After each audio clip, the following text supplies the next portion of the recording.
Man, Breath of the Wild is just special, isn't it? I feel like I can say this because I went into this game spoiled on a lot of its biggest moments, and so much of it still had such a lasting effect on me. I like the Zelda series, but I wouldn't exactly call myself a super fan. I haven't even played Wind Waker or a lot of the spin-offs, and Skyward Sword made me want to actually fight Japan. But I've enjoyed what I played. So I didn't get Breath of the Wild at release, and in fact, despite all the hype, I wasn't really planning on getting it at all. When it came out, I was in my first year at university with a big screen TV, a HDMI cable, a laptop, and a whole bunch of classes to not go to. I was very content with sitting in bed and just watching people stream Breath of the Wild on my big ass TV for the first few days that it was out. I saw players' first experiences with being deceived by Yiga clan members disguised as random friendly NPCs. I saw people bumping into the Stone Talus and the Hinox in the overworld. I saw this one guy trying and failing at that snowball bowling minigame for what must have been like 2 hours, and promptly wondered what the hell I was doing with my life. It says everything about Breath of the Wild that I knew all of these things were coming when I finally got around to playing the game myself around autumn 2018, and they all still hit me.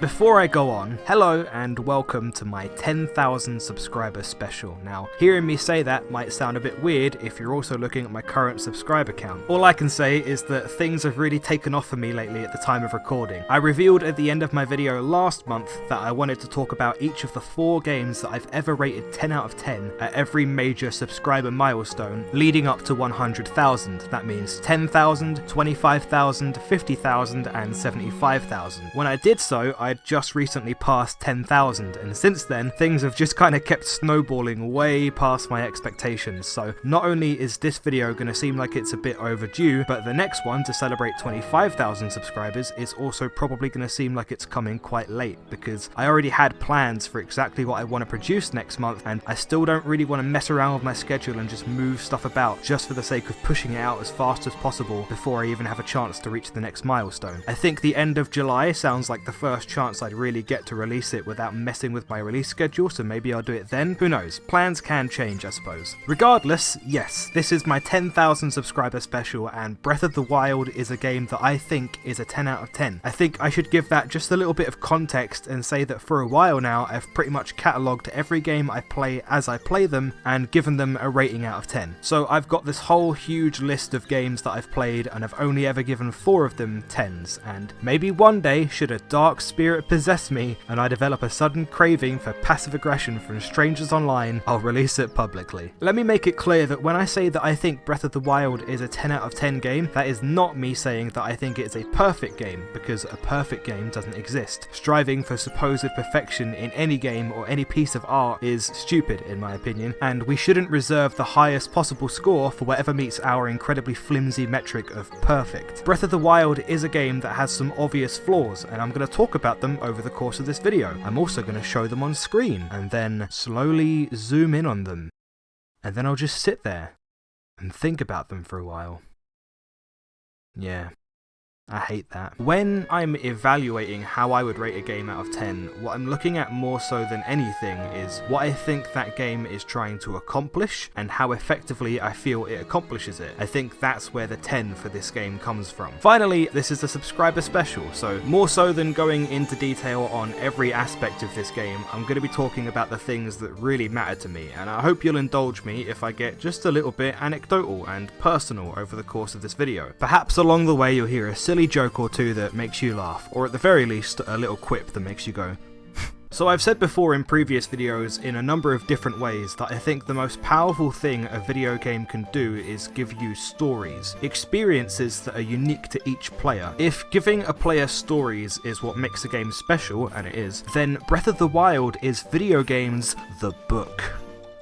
The video game. Almost everywhere you go in Breath of the Wild, there's a story to be given and an experience to be had. Beyond your first encounters with the Yiga clan members and overworld bosses, there's seeing a labyrinth in the distance for the first time and wondering what the hell it is. Your first encounters with Lynels and Guardians, stumbling upon the Lost Woods for the first time. I will never forget this one. I had no idea what was happening. And of course, this is without mentioning the dragons, the way that the music changes and the updrafts start forming, and then you look up and you see it, man, the atmosphere is just incredible. For me, this was a magical moment. On top of all the stories it's willing to give you and let you create, Breath of the Wild is also trying to tell you a story, and it's fine. It's a bit contrived and cliche in some places, sure, and the ending is very underwhelming with a final boss that's flatter than a week-old Pepsi, but I think it's fair to say that it's not really the point of Breath of the Wild. The story and the classic elements of the Zelda formula are sprinkled in there to make it a Zelda game and not some random, amazing open world game. Some people would say that if a game tries to implement something and doesn't do it particularly well, then it can't be a 10 out of 10, and I think that's fair, but I also think it's a bit of a black and white way to look at things. If a game tries to implement something and it actively hinders the game or dampens your experience with it, then sure, I think that warrants it going down in your estimation. But for as okay as Breath of the Wild's main story is, I never found it particularly intrusive because of the nature of the open world. You're given the freedom to engage with it to whatever extent you choose, as in potentially not at all. And now come the inevitable comparisons between Breath of the Wild and The Witcher 3. See, these games were released within about 2 years of each other. They're both huge, sprawling open world games. Almost everyone will tell you that The Witcher 3 is an RPG. Some people will try and tell you that Breath of the Wild is an RPG. I mean, some people will try and tell you that my cat Ted is an RPG. These games are both hugely influential and groundbreaking in their own genres, and I see where the comparisons come from. Here's the thing, the best story you will get out of The Witcher 3 is The Witcher 3's story. As a narrative experience, it makes Breath of the Wild look like a pet rock, but, and maybe this is just me misinterpreting the developer's intentions, I've always felt like The Witcher 3 is trying to be an open world RPG just as much as it's trying to be a narrative experience. As I talked about in my Witcher 3 analysis earlier this year, I think there's a fair amount of problems with The Witcher 3 when you look at it as an open world RPG, particularly as pertains to the open world. There's a very eye-catching minimap always giving you the most optimal route to get to your next destination. Because you're looking at this so often, you miss out on a lot of the beauty of the world. You can turn it off, sure, and I haven't played that way, but I imagine it's kind of like going from one extreme to the other. This would be very immersive and fun for the right people, no doubt, but also perhaps frustrating in how easy it is to get lost. There also isn't much of interest to be found in the open world in my opinion. It's a lot of the same stuff. Bandit camps, monster dens, places of power. More than anything, it's side quests, which are pretty good, don't get me wrong, but again, they are the stories that the game is trying to tell you. Breath of the Wild's side quests, by comparison, suck. They're simple and mundane with very few exceptions. However,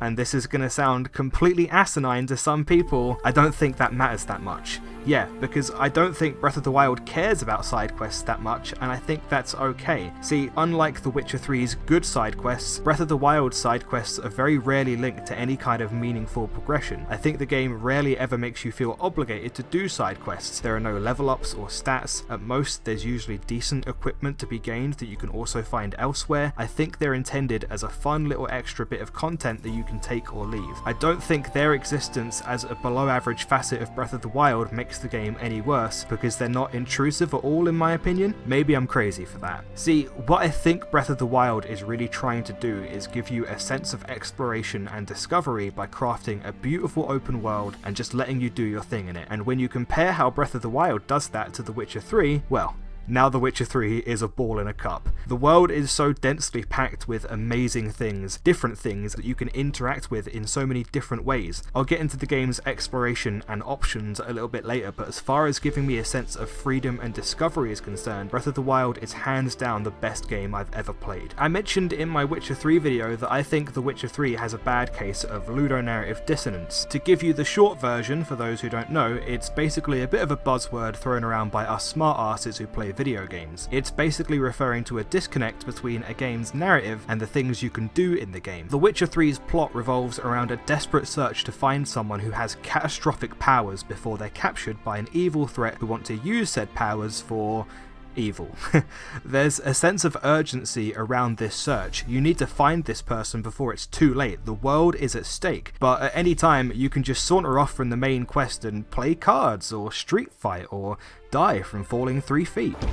Breath of the Wild's story is clearly nowhere near as deep or interesting as The Witcher 3. It also doesn't have that same sense of urgency, but I think that's a good thing. I don't know if this was intentional from the developers or not, but I'll give them some credit and assume that it probably was. The fact that you can go and fight Ganon at any time, the fact that Link, in canon, has already been asleep for 100 years while Ganon has wreaked havoc on the world, kinda helps the game simultaneously feel very dramatic and epic, but also uber mega chill.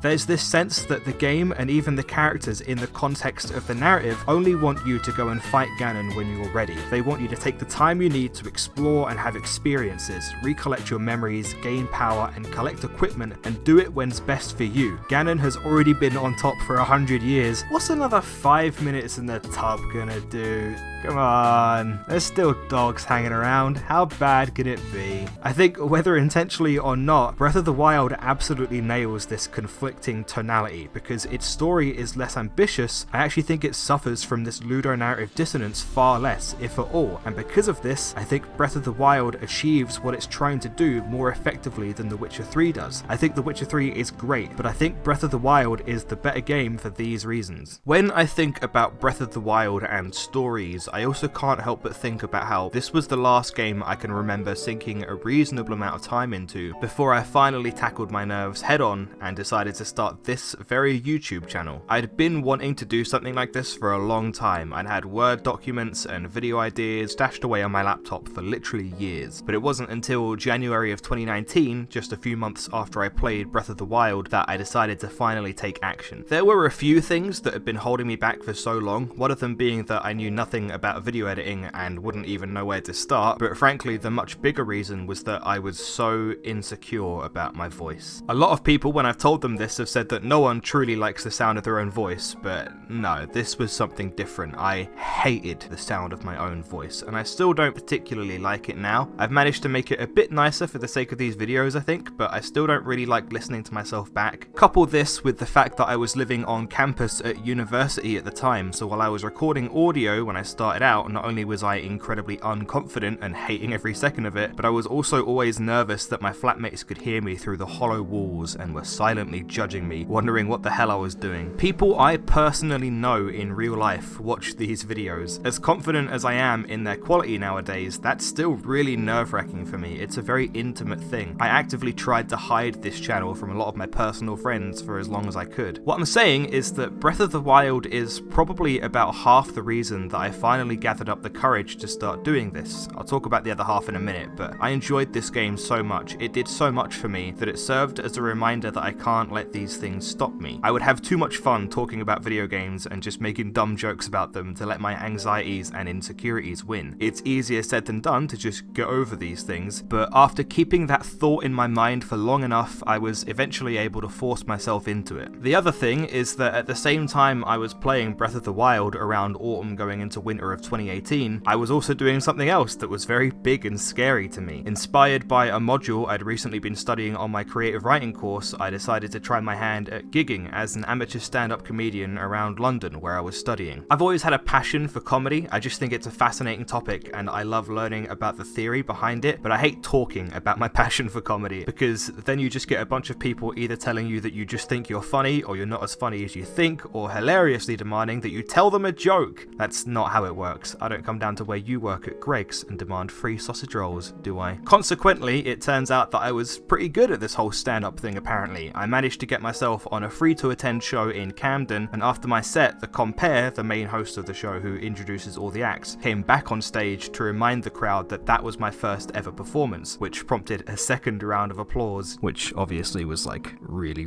cool. After the show, in the bar downstairs, as I was just about to leave, this guy in a tweed jacket who must have been in his late 30s, early 40s, came up to me with what I assumed to have been his wife to make sure that that was definitely my first ever performance. When I assured him game that it was, he and his wife wouldn't stop going on about how amazed they were, and he, to my surprise, demanded a fist bump of all things. When I obliged, he nearly broke every bone in my hand with the world's hardest fist bump. It was as much a show of respect as it was an assertion of male dominance. What a simultaneously lovely and terrifying man. All the other 3 or 4 or so gigs that I did were similarly well received. Realistically, it seemed like I could turn this into a career if I wanted to, but there were a couple of problems. For one thing, while I love comedy, stand-up is one of the forms that interests me the least, but also, in order to appeal to this kind of pub crowd, this independent stand-up comedy in London crowd, I was having to compromise a lot of who I really am. I was having to be relatable, talk about my family, and make up non-existent relationships to joke about. It seems like I was pretty good at faking being relatable to these people, but the real me, I don't think would have been relatable to that kind of crowd at all. The real me is a very eccentric guy with a lot of weird interests. Truth be told, I didn't want to talk about my family or all these relationships that I didn't have. I wanted to talk about video games and all the other weird stuff that I was really into. As nice as the crowds always were to me, I couldn't help but develop this feeling over time that I didn't really belong. University ticked on, and the ever-present threat of getting my degree and having to go back home and just get a real job loomed over me. It was this experience as an amateur stand-up comedian combined with my experience in Breath of the Wild that finally lit the fire under my arse that I so desperately needed, and honestly kind of forged the origin story for the channel that you're now watching today. I've long held the belief that there aren't enough humans on YouTube. YouTube is overtaking TV. People and independent creators can curate their own content far beyond what most people on TV can do. And yet, so many of us who aren't soulless companies just trying to use the platform for clicks still just do the same thing over and over again and churn out the same tired old content. I wonder why I feel like I hear so few genuine, earnest stories on this platform. Maybe the lack of storytelling on here is because people are afraid of opening up? I don't know, but I don't think my life or anything I've just told you is that much more interesting than the average person. Is it because we just don't give ourselves enough credit? Because we truly don't think we have anything interesting to say? Because I really think we do. I think Breath of the Wild is a great backdrop to talk about the power of stories. It's definitive proof that the most powerful story you can tell is your own. As I alluded to earlier, this game above all else lets you make and have your own experiences. I think it's a beautiful example of how the most fascinating stories you can have are yours, not one that someone else or something else tries to tell you or force on you. Yours. Wow, I've really been going on like this for 6 minutes, huh?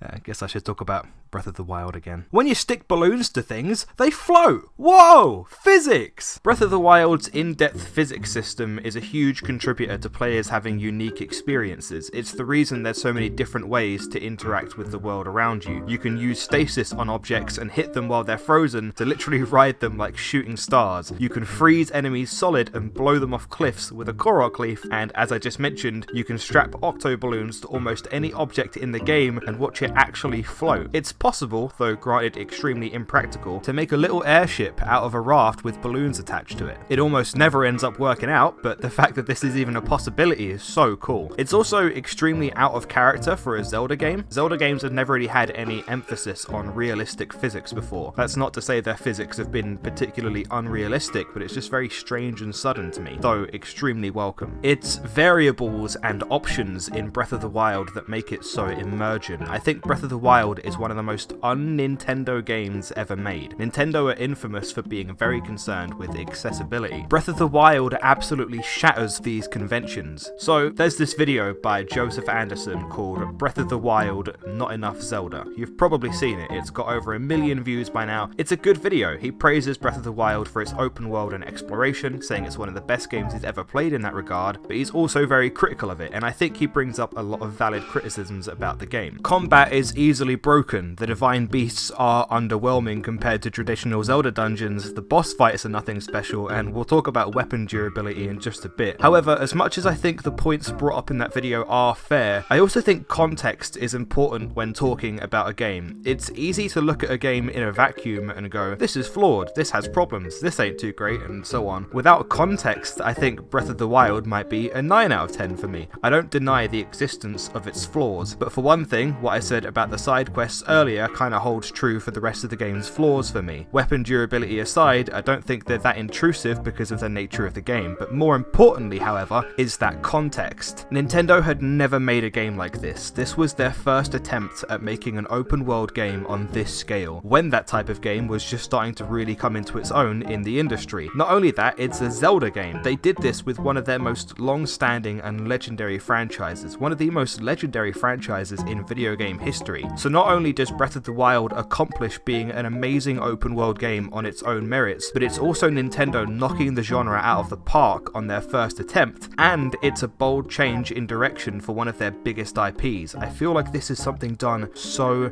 rarely, and for this game to do all of these things successfully at the same time, in my mind, is an unbelievable achievement. Yes, there are factors of the game that clearly haven't had as much effort put into them as others, but I don't think that takes away from what an absolute triumph it is, how beautifully it succeeds at the things that matter. Another criticism brought up in the aforementioned Joseph Anderson video, as well as by a lot of other people, is the lack of enemy variety in Breath of the Wild. Again, it's not untrue. There are very few different enemy types in Breath of the Wild. However, my rebuttal to that criticism would be that that's likely because the enemies in Breath of the Wild, especially the bokoblins,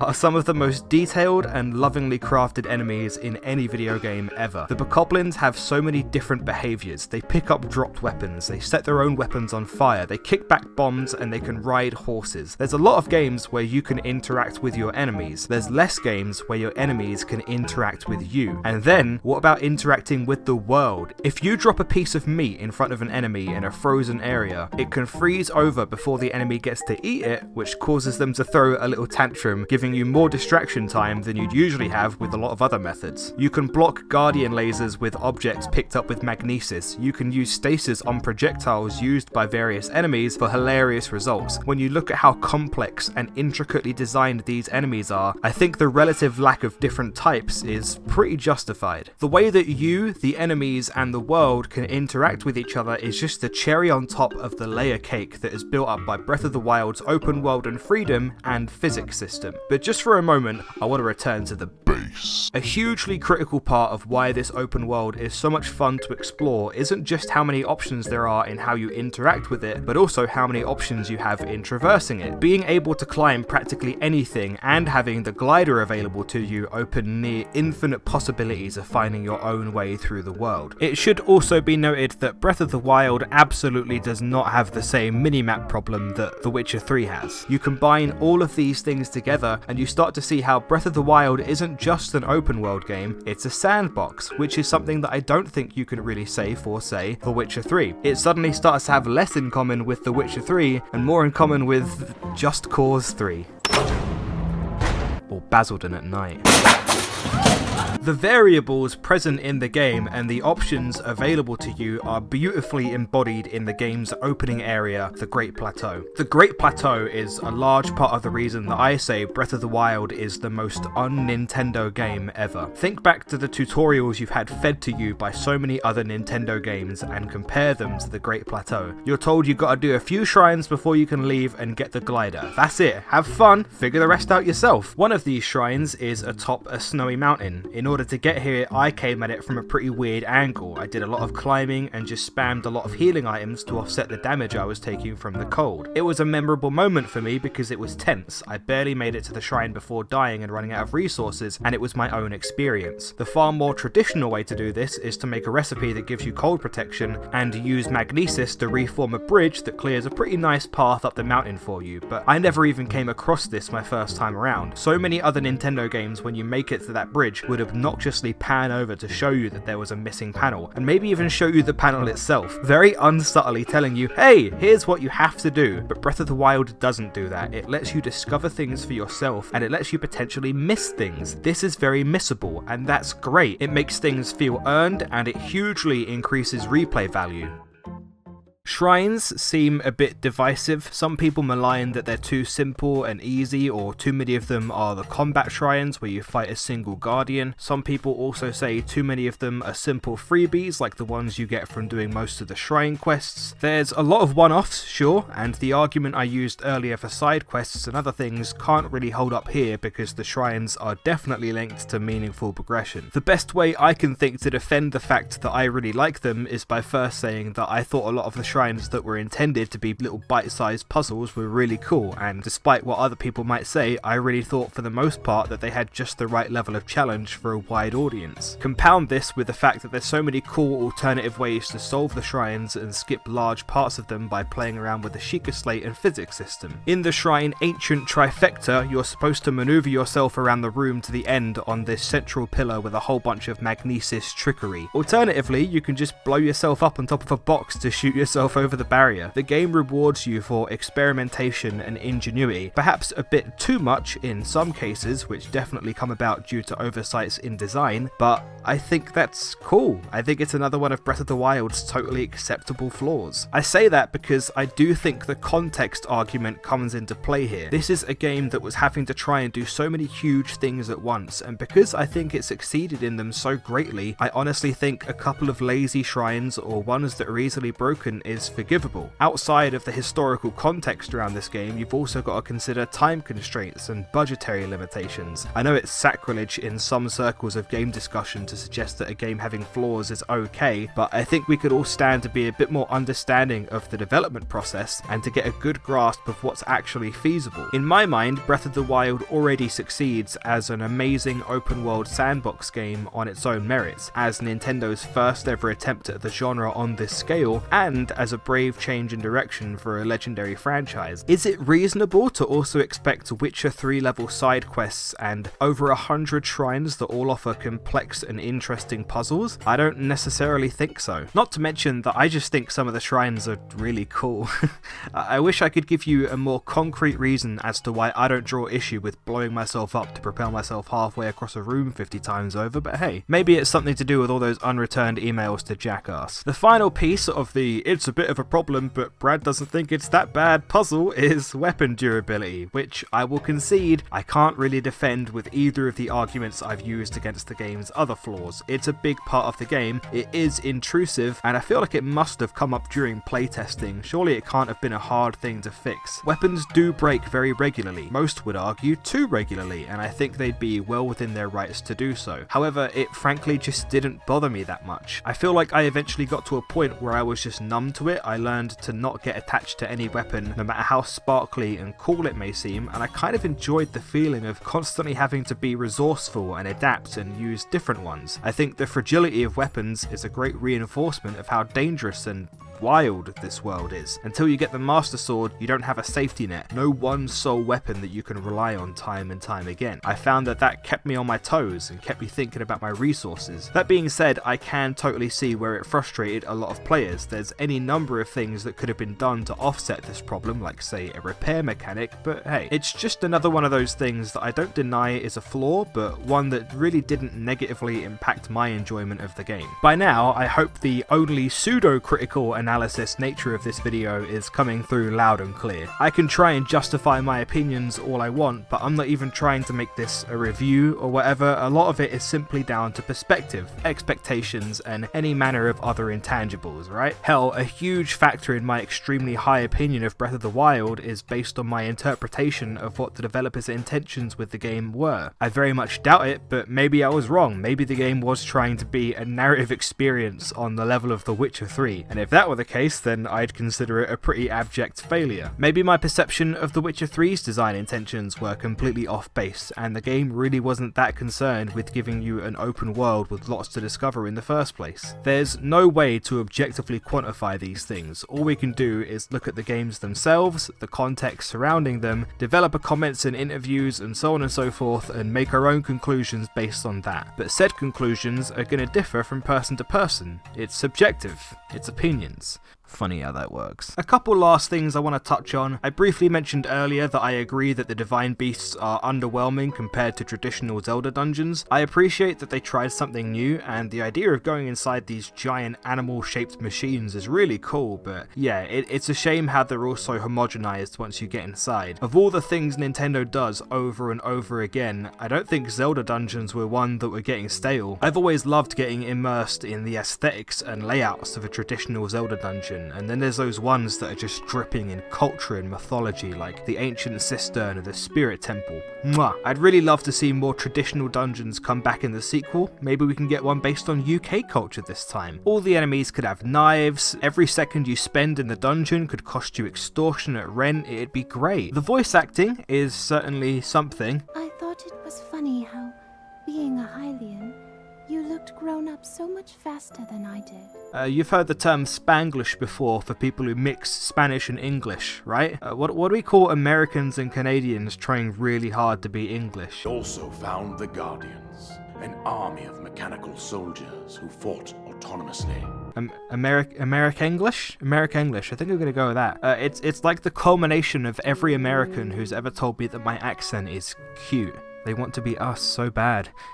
It's sad, really. For the record, I'm sure they're all great voice actors, and it wasn't actually really their fault. I'm sure they didn't all collectively make the conscious decision to put on English accents. I'm sure they were just directed to do that, and I just have to question why. Much like the main plot itself, I find a lot of the main cast to be largely forgettable, perhaps also partially due to voice acting. Rivali, I think, was probably the best performed character. This is another case where the game really shines in the open world aspect, because we all know the game is hard carried on the back of one character in particular. Hudson, baby! Hudson has by far the best dialogue in the game. No one can touch him. In a world ravaged by evil, all Hudson wants to do is start a village comprised entirely of people whose names end with son. Why? Do not question the methods of an artist. I once told my friend that he reminded me of Hudson. He was just kind of confused by the suggestion. If anything, he seemed mildly offended by it. I wasn't sure how to tell him that I meant it as a compliment of the highest order. Many men hustle, many men are humble, but none are Hudson. I have a theory. I think open world games are kind of the Oscar bait of the video game world. Look at the Game of the Year award winners from the past 6 years of the Game Awards. Breath of the Wild, The Witcher 3, Dragon Age Inquisition is open world at least to some extent. I haven't played God of War 2018, but I imagine that's a similar case, right? Open world, but perhaps only to a certain extent. Even something like Red Dead Redemption 2, for example, was a nominee in 2018. So do you think like Mario Kart 8 could ever win Game of the Year? Do you think it could ever be given universally mountainous praise like these games have? 10 out of 10s across the board and so on. Regardless of how good it is as a kart racer, do you think it could? Or are some games, some types of games, just kind of generally viewed as superior, like they can just achieve more? This is to say nothing of my opinion of Mario Kart 8, by the way. I've played it quite a bit and quite enjoyed it. I'm just using it as like a hypothetical example here. To give my answer to those questions, open world games, frankly, especially nowadays, just seem to be capable of more than any other game. Games like Mario Kart 8 or Tekken or something are so specific, so gamey, that I wonder if any group of esteemed critics, any panel choosing which game wins Game of the Year, could ever decide that Mario Kart 8 was better than The Witcher 3. What would a kart racer or a fighting game have to do to be regarded as a 10 out of 10 so widely like games such as Breath of the Wild and The Witcher are? I choose to base my opinions on how good a game is on how effectively I feel it accomplishes what it's setting out to do, because I wonder if other ways of judging a game's quality brings us to miss out on the Mario Kart 8s of the world. I only ask this because I think it's just a fun and interesting discussion to have. I'd really love to hear what people think in the comments. Truthfully, I think open world games are kind of pushing the boundaries somewhat to the point where soon they won't really be games anymore, like Tekken, Mario Kart, or Doom are. They're not very gamey at all. If what I'm saying just sounds like complete gibberish, then I'd recommend checking out my video on Minecraft from late last year for a more concise explanation on what I mean by gaminess, because I really don't want to get into it here, and it should make a lot more sense of what I'm saying right now. I'm just wondering if we don't ask ourselves these questions and think about the way that we rate and evaluate